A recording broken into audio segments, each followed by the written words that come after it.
Assalamualaikum warahmatullahi wabarakatuh. Selamat datang di Dolan Podcast, diskusi dan obrolan yang dipersembahkan oleh Unit Kegiatan Mahasiswa Desain Grafis dan Podcast Politeknik Pembangunan Pertanian Malang. Ini merupakan podcast pertama kali kami gitu ya, podcast perdana yang pada episode perdana ini dihadiri oleh tamu yang sangat spesial. Karena biasanya pembukaan itu kan harus wow gitu ya, harus menggebrak gitu ya. Jadi di sini kami didatangi oleh Bapak Direktur Politeknik Pembangunan Pertanian Malang, yaitu Bapak Dr. Setiabudi Udrayana SPT MSI. Kepada Bapak Uut, pada Bapak bisa menyampaikan salam gitu Pak. Oke, terima kasih Andin. Salam Dolan untuk kita semua, diskusi dan obrolan. Sama Andin ya sekarang ya. Iya, untuk episode kali ini masih sama saya Pak. Nanti episode berikutnya nanti ganti lagi orangnya. Oke. Ya. Jadi unit kegiatan mahasiswa desain grafis dan podcast ini salah satu kegiatannya adalah melakukan podcast. Kemudian juga ada kegiatan lain seperti desain grafis, editing dan lain sebagainya. Oke. Mungkin juga belum banyak yang tahu nih Pak, belum masif terkait dengan Polbangtan Malang itu apa sih, Polbangtan Malang itu di mana gitu. Oke, baik, terima kasih Andin. Pertama Bapak mengucapkan selamat ya atas edisi perdana Dolan Podcast ini. Kreativitas kalian dituntut untuk itu dan itu bagian dari Polbangtan Malang. Kalau tadi Andin menanyakan Polbangtan Malang itu apa? Kita Polbangtan Malang adalah perguruan tinggi vokasi yang langsung di bawah naungan Kementerian Pertanian dan khusus mencetak generasi penerus pertanian Indonesia dengan pendidikan vokasinya. Kita punya 2 jurusan pertanian dan peternakan. Kalau jurusan pertanian hanya ada 1 prodi, tapi tolong diingat 1 prodi ini akreditasinya A dia, penyuluhan pertanian berkelanjutan. Kemudian kalau yang peternakan ada 2 prodi, 1 agribisnis peternakan, 1 prodi lagi penyuluhan peternakan dan kesejahteraan hewan. Itu posisi Polbangtan Malang. Baik, jadi benar sekali ya, Polbangtan Malang merupakan salah satu sivitas pendidikan di bawah Kementerian Pertanian secara langsung. Betul. Yang mempelajari rumpun ilmu pertanian dan juga di sini juga terdapat peternakan gitu ya Bapak. Ya. Dan juga namun di sini tidak hanya terfokuskan gitu pada pertanian dan juga peternakan saja, tetapi juga ada non akademiknya. Betul. Seperti unit kegiatan mahasiswa ini salah satunya. Ya.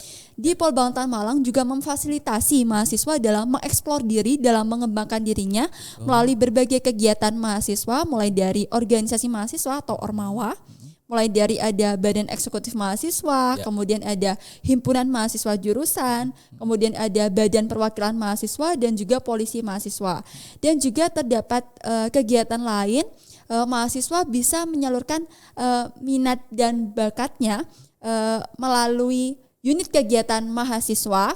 Di sini terdapat 3 unit kegiatan mahasiswa. Ada unit kegiatan mahasiswa yang bergerak di bidang olahraga seperti sepak bola, kemudian ada takraw dan lain sebagainya. Dan juga ada unit kegiatan mahasiswa yang bergerak di bidang kesenian seperti tari, teater. Kemudian juga ada unit mahasiswa khusus. Unit kegiatan mahasiswa khusus seperti pramuka, kemudian ada KSR dan lain sebagainya. Jadi mahasiswa di sini bisa memilih gitu, bisa memilih mau mengembangkan dan memperdalam bakatnya yang mana sih gitu. Kalau suka tari ikut tari, suka teater ikut teater. Benar. Dan salah satunya podcast. Salah satunya kalau ingin melatih public speaking di depan layar bisa mengikuti UKM podcast. Benar.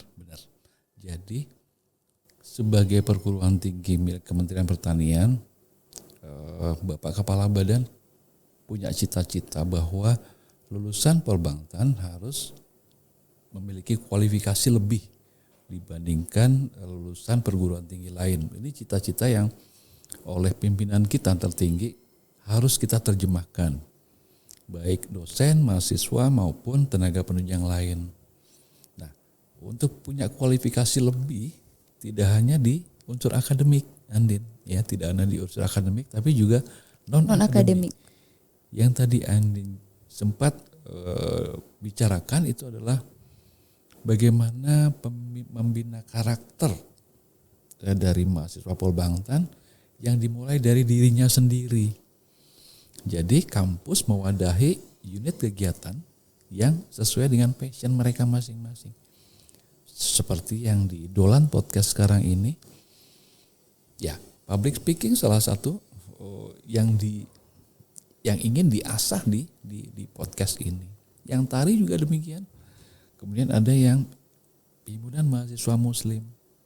Mereka beraktivitas di dalam dunia keislaman. Ada juga himpunan mahasiswa Kristiani ada juga. Sehingga tidak hanya pendidikan akademik yang ditonjolkan, tapi non akademiknya untuk membentuk karakter itu juga diwadahi. Dan salah satunya adalah Dolan Podcast. Iya, baik, benar sekali Bapak.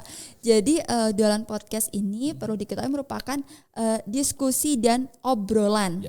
Ya. Jadi membahas terkait banyak hal, akan banyak sekali episode-episode, kemudian tema-tema yang akan dibahas di sini, yang pasti bisa memberi dampak positif.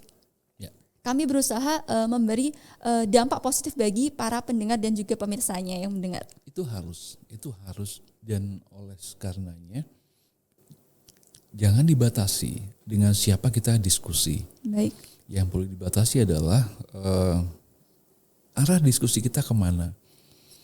Ketika kita men-state bahwa Dolan Podcast diskusi dan obrolan, tapi diskusi dan obrolan yang seperti apa nih yang kita kemas, itu harus menjadi mereknya Dolan Podcast.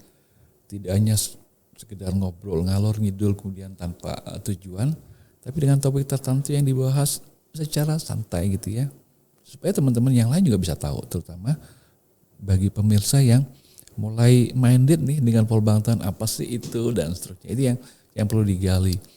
Untuk edisi perdana, Bapak bersyukur ini sudah bisa kita launching. Yang berikutnya mudah-mudahan dengan adanya integrasi dengan penugasan mata kuliah, kita akan lebih berkembang lagi.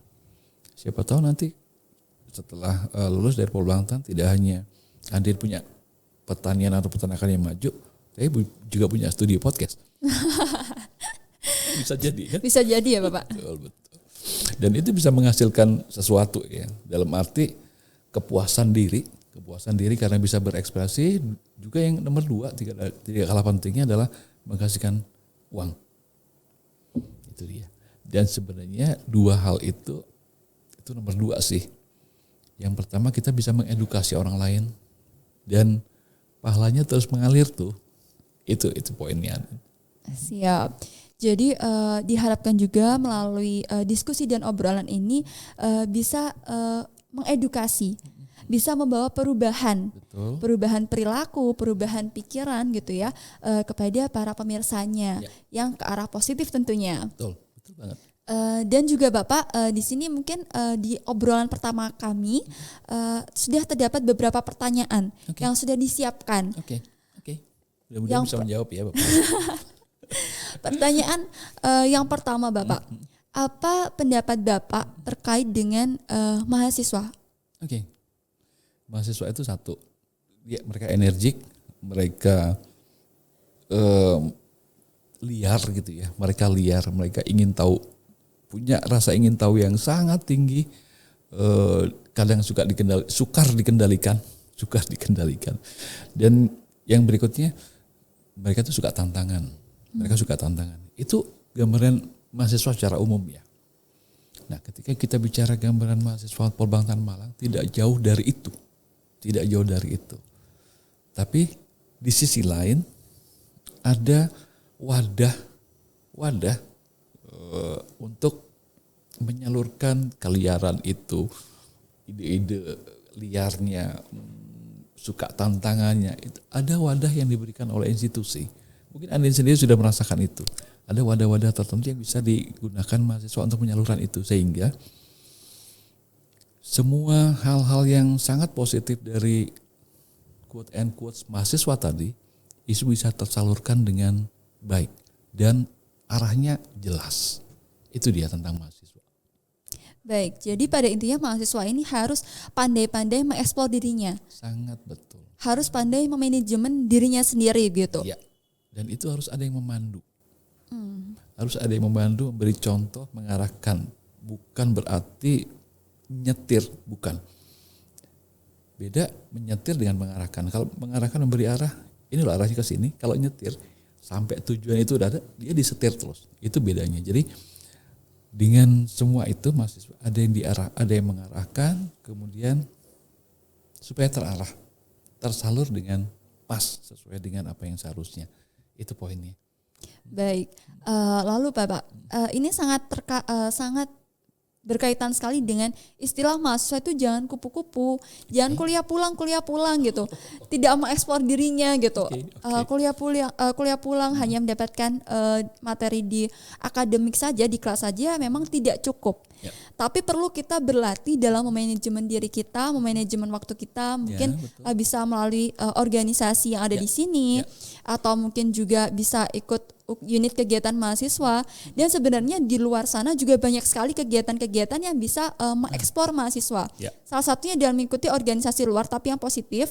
Kemudian juga kalau di sini ada misalnya ikut ikatan senat mahasiswa peternakan gitu, yang bisa bergabung dengan semua universitas, sehingga kita tahu kapasitas diri kita itu di mana, persaingan di luar bagaimana gitu. Sangat betul. Ibaratnya jangan seperti katak di dalam tempurung ya. Karena dunia di luar sana itu bebas dan sangat dinamis, sangat cair dan sangat terbuka untuk siapapun. Nah, salah satu yang bisa kita ikuti adalah organisasi kemahasiswaan yang ada, mulai dari ada BPM, ada BEM dan seterusnya. Kemudian mereka masing-masing itu punya jaringan di luar yang kita juga harus sesuai dengan kapasitas kita. Kapan kita bisa mengikuti, kapan kita meletakkan diri di posisi A atau B atau C. Tadi yang ada yang sebutkan ISMAPETI, Ikatan Senat Mahasiswa Peternakan Indonesia. Itu salah satunya. Dan banyak organisasi lain yang positif. Selain itu, kembali, passion kita ada di mana. Jadi ketika kita mengikuti sebuah aktivitas di luar kegiatan akademik, sesuai dengan keinginan kita, sesuai dengan arah kita, sesuai dengan bakat yang kita punya, sehingga tidak terasa justru kita akan mengasah kita akan mengasah kemampuan kita punya. Semacam Andin dan kawan-kawan, public speaking yang diasah di sini, kemudian segera merumuskan sesuatu yang dalam waktu cepat harus dirumuskan. Itu adalah bagian-bagian yang kalau Bapak menyebutnya adalah passion yang diasah.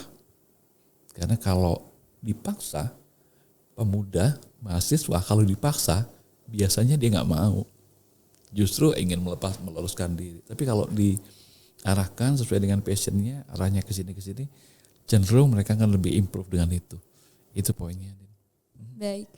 Lalu Bapak, terkait dengan kebebasan kita gitu sebagai mahasiswa, seringkali terdapat paradigma bahwa kami mahasiswa kedinasan, terutama dengan embel-embel kedinasan tersebut membatasi gerak-gerik kita. Seringkali kayak dianggap mahasiswa kedinasan tuh kurang bergerak gitu, kurang aktif dan dinamis dibandingkan dengan mahasiswa-mahasiswa dari universitas lainnya. Oke. Jadi begini, ketika kita bicara pendidikan kedinasan, ada kata kedinasan itu yang sedikit mengikat kita. Iya, benar sekali Bapak. Ya, itu yang sedikit mengikat kita, tapi bukan berarti kita tidak boleh berekspresi seperti mahasiswa lain. Ada saluran ekspresi yang bisa kita ikuti. Ada saluran ekspresi yang bisa kita terjuni di sana. Kalau Bapak mengatakan kebebasan yang menjunjung tinggi kebebasan orang lain, artinya kebebasan yang tidak sebebas-bebasnya, kebebasan yang tidak sebebas-bebasnya, karena ada batasan kebebasan orang lain yang harus dijunjung tinggi oleh kita. Itu sebenarnya yang membuat kita sedikit berbeda dengan mahasiswa lain. Contoh, ketika Andin masuk di Polbangtan Malang, dari sisi makan saja kita dibiayai negara. Iya, benar sekali. Gitu ya. Ketika kita punya rasa ingin mengkritisi negara dan seterusnya, pastinya kita lebih bisa mengerem itu. saya akan tetap kritis ke negara tapi dengan cara kami. Kan begitu ya. Bukan berarti kami dikebiri, tidak. Tapi ada cara yang dikemas dengan cantik oleh teman-teman mahasiswa kedinasan itu, dikemas dengan cantik supaya aspirasinya juga tercapai. Tidak harus ikut di jalan yang itu beda. Kita bedanya di situ. Mudah-mudahan ini juga bisa dipahami oleh semua rekan-rekan Andin juga ya. Posisi kita bukan berarti kita terikat dan tidak boleh mengkritisi siapapun, tidak. Hanya kita punya tata cara, punya etika, punya norma yang harus kita junjung tinggi. Tapi yang jelas sesuatu bisa tersampaikan dengan baik tanpa harus melukai siapapun. Itu prinsipnya. Menarik sekali ya Bapak. Jadi kami di sini juga tadi kebebasan yang tidak melupakan kebebasan orang lain juga. Betul. Yang tidak membatasi kebebasan orang lain. Dan juga memang kita boleh mengkritisi, kita boleh menjadi mahasiswa yang kritis, tapi dengan caranya kita tersendiri gitu. Tidak yang dengan cara seperti kayak yang anarkis dan lain sebagainya gitu, tapi dengan cara kita tersendiri. Betul banget. Jadi contoh misalkan begini, Andin ya. Ketika Andin lah punya hobi menyanyi, suaranya bagus, tapi ketika hidup di barak, Andin ingin menyalurkan hobi untuk bernyanyilah keras-keras gitu ya. Itu kan wujud kebebasan. Saya bebas, tapi kenapa Andin harus memperhatikan teman-teman yang lain yang dalam satu barak itu? Mereka punya kebebasan juga untuk tidak mendengar keributan. Itu contoh simpel saja. Kenapa pendidikan kedinasan mahasiswanya cenderung lebih cantik dalam mengemas segala sesuatu tapi tanpa mengurangi esensi apa yang harus dilontarkan. Itu poinnya. Sangat menarik sekali dan mungkin hal ini bisa menjadi jawaban ya untuk mahasiswa-mahasiswa kedinasan lainnya atau calon mahasiswa kedinasan. Mungkin yang mau daftar kedinasan ragu, takutnya nanti dibatasi, mau berekspresi nanti terbatas. Nah, ini merupakan salah satu jawaban ya. Salah satu jawaban bahwa kita tidak terlalu terbatas seperti itu gitu. Kita masih tetap bisa mengeksplor diri kita, terutama juga di sini banyak sekali kegiatan-kegiatan seperti kegiatan mahasiswa dan lain sebagainya, dan kita masih bebas untuk mengikuti organisasi-organisasi luar. Sangat betul. Dan lagi Andin, mahasiswa itu bukan tidak boleh salah loh. Mahasiswa itu boleh salah karena masih dalam taraf belajar. Nah, kita kan dalam agama diajarkan juga belajar sepanjang hayat kan. Artinya sepanjang kita dalam belajar kemudian ada yang mengarahkan, boleh salah. Tidak ada yang tidak boleh. Apalagi mahasiswa. Ketika harus melakukan kegiatan tugas akhir, penelitian, hasil penelitiannya tidak salah, tapi yang tidak boleh salah adalah metode yang dilakukan.